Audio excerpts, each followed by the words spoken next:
Mutual fund SIP में आज अच्छा रिटर्न मिल रहा है और आने वाले समय में भी अच्छा रिटर्न मिलेगा ऐसा एक्सपेक्टेड है। तो एसआईपी में हमें इन्वेस्टमेंट करना चाहिए। एसआईपी आपके पोर्टफोलियो में होना मैंडेटरी है, लेकिन आज लोग अपना ज़्यादातर इन्वेस्टमेंट सिर्फ एसआईपी और मार्केट लिंक प्रोडक्ट में करते हैं। वो नहीं करना चाहिए, क्योंकि कुछ रिस्क है जो हमेशा एसआईपी और स्टॉक मार्केट के साथ एसोसिएटेड रहेंगे, जैसे रिटर्न का रिस्क है, टैक्सेशन का रिस्क है, कंटिन्यूटी का रिस्क है, कैपिटल प्रोटेक्शन का रिस्क है।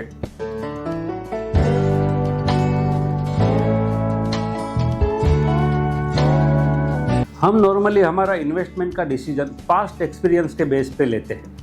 हम ये अज्यूम कर लेते हैं कि पास्ट में अच्छा रिटर्न मिला है तो फ्यूचर में भी अच्छा रिटर्न मिलेगा। सेबी ने एमपी को एक सर्कुलर इश्यू किया है, जिसमें सेबी ने म्यूचुअल फंड डिस्ट्रीब्यूटर को अपने सभी कस्टमर को एक डिस्क्लेमर बताना मैंडेटरी किया है। Past performance is not an indicator of future performance and is not a guarantee of any future return. ये डिस्क्लेमर सेबी ने क्यों मैंडेटरी किया है, मैं आपको एक सिंपल एग्जांपल से समझाता हूँ। 20 साल पहले सेंसेक्स 5000 था, आज सेंसेक्स करीब 80,000 के आसपास है। तो लास्ट 20 ईयर में सेंसेक्स 16 टाइम्स ग्रो हुआ है। 16 टाइम्स ग्रो हुआ है करके हमें 16% के आसपास रिटर्न मिला है। अभी नेक्स्ट 20 ईयर में सेंसेक्स 80,000 का 16 टाइम्स होगा क्या? 80,000 का 16 टाइम्स यानी 12,80,000। क्या सेंसेक्स कभी भी 12 लाख होगा क्या? आज स्टॉक मार्केट अच्छा कर रहा है। फ्यूचर का stock market depends upon lot of factor. अब जापान का इंडेक्स स्टडी करो। 1976 से 1990 तक जापान का इंडेक्स ट्रिमेंडस ग्रो हुआ था। सेम ग्रोथ स्टोरी आज इंडिया में हो रहा है, लेकिन 1990 में जापान का इंडेक्स अपने पीक पे पहुंचा था। उसके बाद 34 ईयर तक वो पीक वापस रिक्लेम नहीं हुआ था। अभी लास्ट जुलाई में वो पीक को टच करके वापस नीचे आ गए। तो 34 साल तक जापान का इंडेक्स अपने पीक के नीचे था।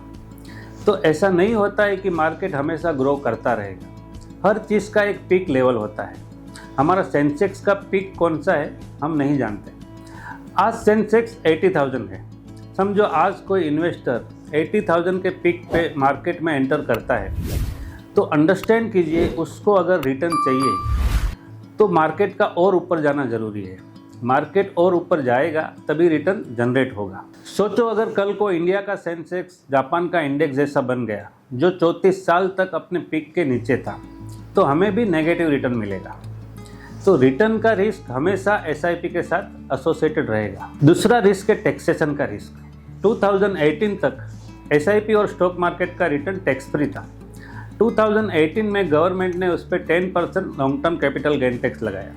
अभी लास्ट बजट के पहले मार्केट के एक्सपर्ट्स ने फाइनेंस मिनिस्ट्री को सजेशन दिया था 10% कैपिटल गेन टैक्स रिमूव करने के लिए, लेकिन बजट में फाइनेंस मिनिस्टर ने उल्टा उसे 10% से इंक्रीज करके 12.5% कर दी।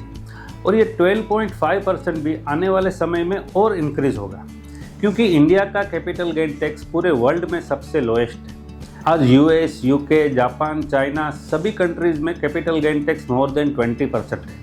स्पेन में 26% है, फ्रांस में 30% है, टर्की में कैपिटल गेन टैक्स 40% है। और एसआईपी का एक डिसएडवांटेज है, हम जब इन्वेस्टमेंट स्टार्ट करते हैं उस वक्त जो भी टैक्स रूल रहेगा, हम जब विड्रॉ करते हैं उस वक्त जो टैक्स रूल रहेगा वो अप्लाई होता है।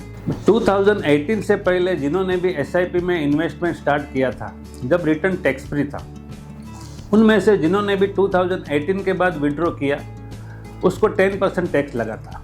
आज जो विड्रॉ करेगा उसे 12.5% टैक्स लगेगा। 5 साल बाद, 10 साल बाद जो विड्रॉ करेगा उस वक्त 20% टैक्स रहेगा तो 20% लगेगा, 30% रहेगा तो 30% लगेगा, irrespective of income tax slab. आप 0% के टैक्स स्लैब में रहोगे फिर भी ये टैक्स भरना पड़ेगा, और टैक्स डिडक्शन के बाद ही नेट रिटर्न वर्कआउट होता है। तो टैक्सेशन का रिस्क भी हमेशा एसआईपी के साथ एसोसिएटेड रहेगा। तीसरा रिस्क है कंटिन्यूटी का risk. As per SEBI statistics, mutual fund SIP में इन्वेस्टमेंट स्टार्ट करने के बाद 97% लोग 5 साल के अंदर पैसा विड्रॉ कर लेते हैं। लोग इन्वेस्टेड नहीं रह पाते हैं। लोग अपने रिटायरमेंट के लिए एसआईपी स्टार्ट करते हैं, लेकिन उनके रिटायर होने से पहले एसआईपी रिटायर हो जाती है। ऐसा क्यों होता है? लोग इन्वेस्टेड क्यों नहीं रह पाते हैं? कि जहाँ भी वर्ल्ड रिस्क होता है वहाँ हमेशा वॉलेटिलिटी रहता है, और जहाँ भी वॉलेटिलिटी रहता है वहाँ P3 कॉन्सेप्ट एक्टिव होता है। P3 यानी प्रॉफिट बुकिंग, पैनिक सेलिंग और परचेस। मार्केट जब ऊपर जाता है तो वापस नीचे आ जाए उनके पहले लोग प्रॉफिट बुकिंग करके एग्जिट करते हैं, और जब मार्केट नीचे जाता है तो लोग पैनिक सेलिंग करके एग्जिट करते हैं। और तीसरा है परचेस। कुछ भी खरीदना रहेगा, या घर को रिनोवेट करना है, लाइफस्टाइल अपग्रेड करना है, वेकेशन में घूमने जाना है, या कोई भी छोटी मोटी ज़रूरत पड़ने पर लोग एसआईपी से पैसा विड्रॉ कर लेते हैं, और जिसकी वजह से long term financial goal impact होता है। तो कंटिन्यूटी का रिस्क भी हमेशा एसआईपी के साथ एसोसिएटेड रहेगा। चौथा रिस्क है कैपिटल प्रोटेक्शन। कैपिटल प्रोटेक्शन यानी worst to worst case scenario. In case company collapse होता है तो भी हमारा इन्वेस्टमेंट प्रोटेक्टेड रहता है। और एसआईपी में हमें कैपिटल प्रोटेक्शन का गारंटी नहीं मिलता है। कुछ गिने चुने इन्वेस्टमेंट है जहाँ पे हमें कैपिटल प्रोटेक्शन का गारंटी मिलता है, जिसमें LIC पॉलिसीज़ है, PPF है, पब्लिक प्रोविडेंट फंड, फिर पोस्ट ऑफिस डिपॉजिट है। ये सारे इन्वेस्टमेंट सेफ असेट क्लास को बिलोंग करते हैं, और हमारा टोटल इन्वेस्टमेंट का at least 35% investment safe asset class में होना मैंडेटरी है।